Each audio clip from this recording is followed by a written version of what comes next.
Hello students. हाँ जी बेटे, आज का टॉपिक है अपना drawbacks of Rutherford model of atom. हाँ जी, पीछे आप करके आए सी Rutherford model of atom, discovery of nucleus या जिन्हों आप कहता सीगा अल्फा पार्टिकल स्कैटरिंग एक्सपेरिमेंट। हाँ जी, ਉਹਦੇ ਵਿੱਚ ਪੜ ਕੇ ਆਏ ਸੀਗੇ एक गोल्ड लीफ ली जाती है, ठीक, गोल्ड ਦੀ एक पत्ती ली जाती है, ਉਹਦੇ ਉੱਪਰ अल्फा पार्टिकल ਦੀ ਬੰਬਾਰਡਿੰਗ ਕਰਵਾਈ ਜਾਂਦੀ ਹੈ ਤੇ ਦੇਖਿਆ ਜਾਂਦਾ ਹੈ ਵੀ most of the alpha particle pass ਕਰ ਜਾਂਦੇ ਆ। ठीक है, गोल्ड लीफ ਨੂੰ ਇਥੋਂ ਨੇ ਕਨਕਲੂਜਨ ਕੱਢਿਆ ਸੀਗਾ ਰਦਰਫੋਰਡ ਨੇ ਕਿ ਐਟਮ ਦੇ ਵਿੱਚ ਮੋਸਟਲੀ ਜਿਹੜਾ ਸਪੇਸ ਹੁੰਦਾ ਉਹ ਐਮਪਟੀ ਹੁੰਦਾ ਹੈ। ਠੀਕ ਹੈ, ਤੇ ਉਹਦੇ ਸੈਂਟਰ ਦੇ ਵਿੱਚ ਇੱਕ ਹੈਵੀ ਪੋਜ਼ਿਟਿਵਲੀ ਚਾਰਜ ਬੋਡੀ ਹੁੰਦੀ ਹੈ ਜਿਹਨੂੰ ਆਪਾਂ ਨਿਊਕਲੀਅਸ ਕਹਿੰਦਾ ਸੀਗਾ। ਹਾਂਜੀ, ਉਥੋਂ ਤੱਕ ਇਹਨੇ ਰਦਰਫੋਰਡ ਨੇ ਆਪਾਂ ਨੂੰ ਮੋਡਲ ਆਫ ਐਟਮ ਸਮਝਾਇਆ ਸੀਗਾ, ਪਰ ਇਹਦੀਆਂ ਕੁਝ ਕਮੀਆਂ ਸੀ। ਕੀ ਕਮੀਆਂ ਸੀ ਅੱਜ ਬੇਟਾ ਆਪਾਂ ਉਹਨਾਂ ਬਾਰੇ ਪੜ੍ਹਦੇ ਹਾਂ। Drawbacks of Rutherford's model. First किसी inability to explain the stability of atom. सब तो पहली कमी ये सी इन्हें बेटे ਆਪਾਂ ਨੂੰ ਸਟਰਕਚਰ ਦਾ ਦੱਸਦਾ ਸੀਗਾ, ਠੀਕ ਹੈ, ਮੋਡਲ ਦਾ ਦੱਸਦਾ ਸੀ, ਪਰ ਉਹਦੀ ਐਗਜ਼ਿਸਟੈਂਸ ਕਿਵੇਂ ਹੋਏਗੀ ਐਟਮ ਦੀ ਇਹਦੇ ਬਾਰੇ ਆਪਾਂ ਨੂੰ ਨਹੀਂ ਸੀ ਦੱਸ ਸਕਿਆ। ਠੀਕ ਹੈ, ਇਹਦੇ ਅਕੋਰਡਿੰਗ, ਠੀਕ ਹੈ, ਕੋਈ ਵੀ ਆਪਾਂ ਨੂੰ ਪਤਾ ਸੈਂਟਰ ਦੇ ਵਿੱਚ ਹੈਵਲੀ ਪੋਜ਼ਿਟਿਵ ਨਿਊਕਲੀਅਸ ਹੈ, ਆਪਣੇ ਕੋਲ ਇੱਕ ਬੋਡੀ ਹੈ, ਠੀਕ ਹੈ, ਇਹਦੇ ਚਾਰੋਂ ਤਰਫ ਇਲੈਕਟ੍ਰੋਨ ਕੀ ਕਰ ਰਹੇ ਨੇ, ਰਿਵੋਲਵ ਕਰ ਰਹੇ ਨੇ according to Maxwell electromagnetic theory। ठीक है, according to Maxwell electromagnetic theory ਉਹਦੇ ਅਕੋਰਡਿੰਗ ਕੀ ਹੁੰਦਾ ਬੇਟੇ, ਜਦੋਂ ਵੀ ਕੋਈ ਚਾਰਜ ਪਾਰਟੀਕਲ ਲਾਈਕ ਇਲੈਕਟ੍ਰੋਨ, ਠੀਕ ਹੈ, ਇਹ ਰਿਵੋਲਵ ਕਰਦਾ ਹੈ। ਇਲੈਕਟ੍ਰੋਨ ਕੀ ਕਰਦਾ ਹੈ, ਰਿਵੋਲਵ। ਜਦੋਂ ਵੀ ਕੋਈ ਚਾਰਜ ਪਾਰਟੀਕਲ ਲਾਈਕ ਇਲੈਕਟ੍ਰੋਨ ਰਿਵੋਲਵ ਕਰੇਗਾ ਕਿਸੇ ਫੀਲਡ ਆਫ ਫੋਰਸ ਦੇ ਵਿੱਚ, ਲਾਈਕ ਨਿਊਕਲੀਅਸ, ਕਿਸੇ ਫੀਲਡ ਆਫ फोर्स ਦੇ ਵਿੱਚ, ਤੇ ਉਹ ਕੰਟੀਨਿਊਸਲੀ ਆਪਦੀ એનર્ਜੀ ਨੂੰ ਕੀ ਕਰੇਗਾ, ਲੂਜ਼ ਕਰੇਗਾ। ਠੀਕ ਹੈ, ਲੌਸ ਕਰੇਗਾ ਦੀ એનર્ਜੀ ਦਾ। ਠੀਕ ਹੈ, ਕਿਹੜੀ ਫਾਰਮ ਦੇ ਵਿੱਚ, ਇਲੈਕਟ੍ਰੋਮੈਗਨੈਟਿਕ ਰੇਡੀਏਸ਼ਨ ਦੀ ਫਾਰਮ ਦੇ ਵਿੱਚ। ਮਤਲਬ ਉਹ ਜਿਹੜਾ ਇਲੈਕਟ੍ਰੋਨ ਹੈ, ਠੀਕ ਹੈ ਜੀ, ਇਲੈਕਟ੍ਰੋਨ ਇਹ ਚਾਰਜ ਪਾਰਟੀਕਲ ਹੈ, ਇਹ ਨਿਊਕਲੀਅਸ ਦੇ ਚਾरों तरफ ਰਿਵੋਲਵ ਕਰ ਰਹੇ ਤੇ ਇਹ ਕੰਟੀਨਿਊਸਲੀ ਆਪਦੀ એનર્ਜੀ ਕੀ ਕਰੇਗਾ, ਲੌਸ ਕਰੇਗਾ। ਲੌਸ ਕਰਦਾ ਕਰਦਾ ਇੱਕ ਟਾਈਮ ਇਹ ਹੋ ਜਾਏਗਾ ਇਹ ਕਿੰਨੇ ਵਿੱਚ ਗਿਰ ਜਾਏਗਾ, ਨਿਊਕਲੀਅਸ ਦੇ ਵਿੱਚ। ਜਦੋਂ ਨਿਊਕਲੀਅਸ ਦੇ ਵਿੱਚ ਗਿਰ ਗਿਆ ਤਾਂ ਨਿਊਟ੍ਰੋਨ ਹੋ ਗਿਆ, तो एटम एग्जिस्ट नहीं करेगा। जे एटम एग्जिस्ट ना करेगा तो फिर सब कुछ फिनिश हो जाएगा। ठीक है बेटे, हां जी, ਇਹਦੇ ਬਾਰੇ ਆਪਾਂ ਨੇ ਦੱਸ ਨਹੀਂ ਸੀ ਸਕਿਆ ਵੀ ਜਿਹੜੇ ਐਟਮ ਨੇ ਕਿਵੇਂ ਐਗजिस्ट ਕਰਦੇ ਹਨ। ਠੀਕ ਹੈ, ਇਨਐਬਿਲਿਟੀ to explain the stability of atom the stability ਬਾਰੇ ਆਪਾਂ ਨੂੰ ਇਹ ਨਹੀਂ ਸੀ ਦੱਸ ਸਕਿਆ। ਠੀਕ ਹੈ, हां जी, सेकंड किसी inability to explain the line spectra of elements. ਜਦੋਂ ਵੀ ਕਿਸੇ ਐਲੀਮੈਂਟ ਦਾ ਸਪੈਕਟਰਾ ਤਿਆਰ ਕੀਤਾ ਜਾਂਦਾ ਉਸ ਲਾਈਨਸ ਆ ਜਾਂਦੀਆਂ ਸੀ, ਉਹਦੇ ਬਾਰੇ ਨਹੀਂ ਦੱਸ ਸਕਿਆ। Inability to describe distribution of electrons and energy of the electrons। मतलब ਇਹ ਆਪਾਂ ਨੂੰ ਇਹ ਵੀ ਨਹੀਂ ਐਕਸਪਲੇਨ ਕਰ ਸਕਦੇ ਵੀ ਇਲੈਕਟ੍ਰੋਨਾਂ ਨੂੰ ਕਿਵੇਂ ਡਿਸਟ੍ਰੀਬਿਊਟ ਕੀਤਾ ਗਿਆ ਤੇ ਉਹਨਾਂ ਦੀ ਕੀ એનર્ਜੀ ਹੈ। ਠੀਕ ਹੈ ਬੇਟੇ, ਇਹਦੇ ਬਾਰੇ ਵੀ ਐਕਸਪਲੇਨ ਨਹੀਂ ਕਰ ਸਕਿਆ। ਹਾਂਜੀ, ਇਹਦੀਆਂ ਸਾਰੀਆਂ ਕਮੀਆਂ ਨੂੰ ਦੂਰ ਕਿਵੇਂ ਕੀਤਾ, ਬੋਰਸ ਮੋਡਲ ਆਫ ਐਟਮ। ਇਹਦੇ ਪੋਸਟੂਲੇਟਸ ਕੀ ਸੀਗੇ, ਹਾਂਜੀ, ਬੋਰਸ ਸਾਇੰਟਿਸਟ ਹੈ ਨੀਲ ਬੋਰਸ, ਉਹਨੇ ਕੀ ਕੀਤਾ, ਠੀਕ ਹੈ, ਇਹਦੀ ਜਿੰਨੀਆਂ ਵੀ ਡਰਾਬੈਕਸ ਸੀਗੀਆਂ ਕੁਝ ਸੀਗੀਆਂ ਉਹਨਾਂ ਨੂੰ ਦੂਰ ਕਰਨ ਦੀ ਕੋਸ਼ਿਸ਼ ਕੀਤੀ, ਉਹਦੀ ਐਕਸਪਲੇਨੇਸ਼ਨ ਦਿੱਤੀ। An atom consists of small heavily positively charged nucleus। center ਦੇ ਵਿੱਚ nucleus ਹੋਏਗਾ in the center and the electron revolves around in the circular orbital। ਜਿਹੜੇ ਇਲੈਕਟ੍ਰੋਨ ਹੋਣਗੇ ਉਹ ਬੇਟੇ ਇਹਨਾਂ 'ਚ ਰਿਵੋਲਵ ਕਰਨਗੇ ਸਰਕੂਲਰ ऑर्बिटल ਦੇ ਵਿੱਚ। ਠੀਕ ਹੈ ਬੇਟੇ, ਜਿਹੜੇ ਸਰਕੂਲਰ ऑर्बिट्स ਹੋਣਗੇ ਇਹਨਾਂ ਵਿੱਚ ਇਲੈਕਟ੍ਰੋਨ ਕੀ ਕਰਨਗੇ, ਰਿਵੋਲਵ ਕਰਨਗੇ। ਸੈਂਟਰ ਦੇ ਵਿੱਚ ਕੀ ਪਿਆਏਗਾ, nucleus. Second, the electrons revolves only in those orbitals which have a fixed value of energy। मतलब ਇਹ ਇਲੈਕਟ੍ਰੋਨ ਸਿਰਫ ਉਹਨਾਂ orbits ਦੇ ਵਿੱਚ ਹੀ ਰਿਵੋਲਵ ਕਰਨਗੇ ਜਿਨ੍ਹਾਂ ਦੀ ਵੈਲਿਊ ਕੀ ਹੁੰਦੀ ਹੈ, ਫਿਕਸ ਹੁੰਦੀ ਹੈ। ਜਿਨ੍ਹਾਂ ਦੀ ਵੈਲਿਊ ਕੀ ਹੁੰਦੀ ਹੈ, ਫਿਕਸ ਹੁੰਦੀ ਹੈ, એનર્ਜੀ ਕੀ ਹੁੰਦੀ ਹੈ, ਫਿਕਸ ਹੁੰਦੀ ਹੈ। hence these orbits are called energy levels।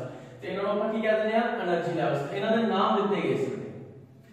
First ਨੂੰ ਕਹਿੰਦਾ ਸੀਗਾ K, सेकंड नु L, हां जी, N first, N second, N third, ठीक है जी, fourth.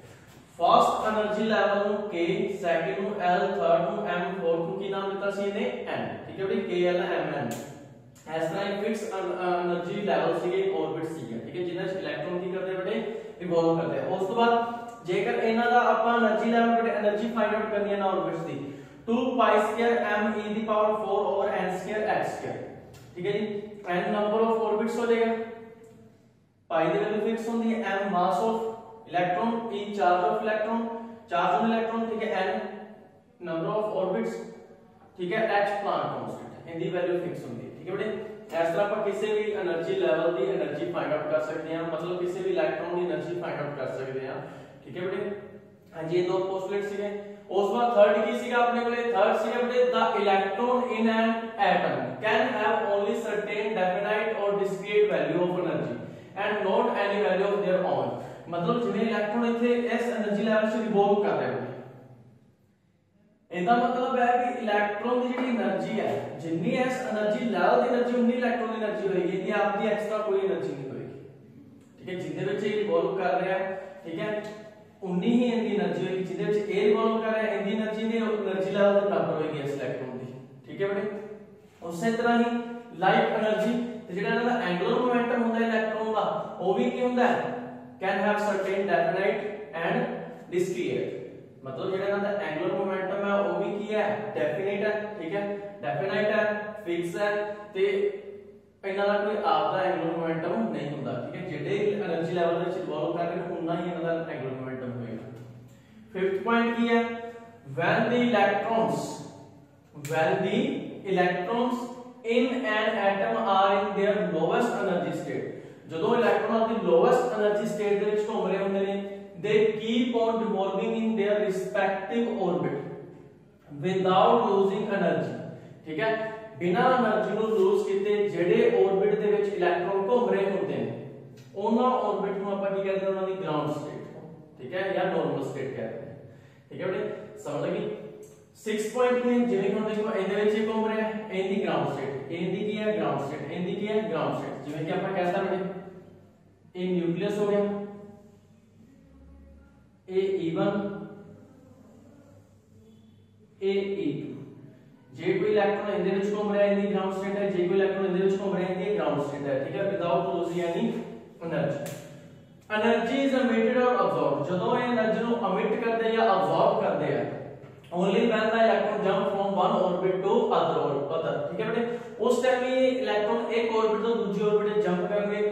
this state of atom is called excited state, ਇਹਨੂੰ ਆਪਾਂ ਕਿਹੜੀ ਸਟੇਟ ਕਹਿੰਦੇ ਨੇ, excited state, मतलब ਜਦੋਂ ਤੇ ਬਿਨਾ ਕੋਈ એનર્ਜੀ ਨੂੰ ਲੂਜ਼ ਕੀਤੇ, ਠੀਕ ਹੈ, मतलब absorb ਕੀਤੇ ਜਾਂ emit ਕੀਤੇ ਘੁੰਮਦੇ ਰਹਿੰਦੇ ਆ ਆਪਦੀ ऑर्बिट ਦੇ ਵਿੱਚ, ਉਸ ऑर्बिट ਨੂੰ ਆਪਾਂ ਕੀ ਕਹਿੰਦੇ ਨੇ, ਨਾਰਮਲੀ ਇਹਨਾਂ ਦੀ ग्राउंड स्टेट कहते हैं, ठीक है बेटे।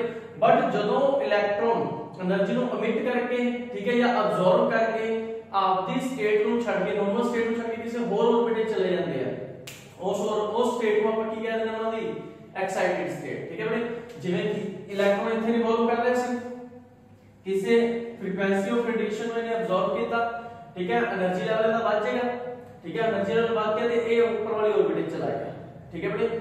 ਜਿਹੜੀ ਉੱਪਰ ਵਾਲੀ ऑर्बिट ਜਦੋਂ ਤੱਕ ਇੱਥੇ ਰਿਵੋਲਵ ਕਰ ਰਿਹਾ ਸੀ ਇਹਦੀ ਕੀ ਬਣੇਗੀ, ਗਰਾਊਂਡ ਸਟੇਟ, ਜਦੋਂ એનર્ਜੀ ਨੂੰ ਅਬਜ਼ੌਰਬ ਕਰਕੇ ਉੱਪਰ ਵਾਲੀ ਸਟੇਟ ਵਿੱਚ ਚਲਾ ਗਿਆ ਤੇ ਇਹਦੀ ਕੀ ਬਣ ਜਾਏਗੀ, ਐਕਸਾਈਟਡ ਸਟੇਟ। ਕਿਹੜੀ ਬਣ ਜਾਏਗੀ ਬੇਟੇ, ਐਕਸਾਈਟਡ ਸਟੇਟ।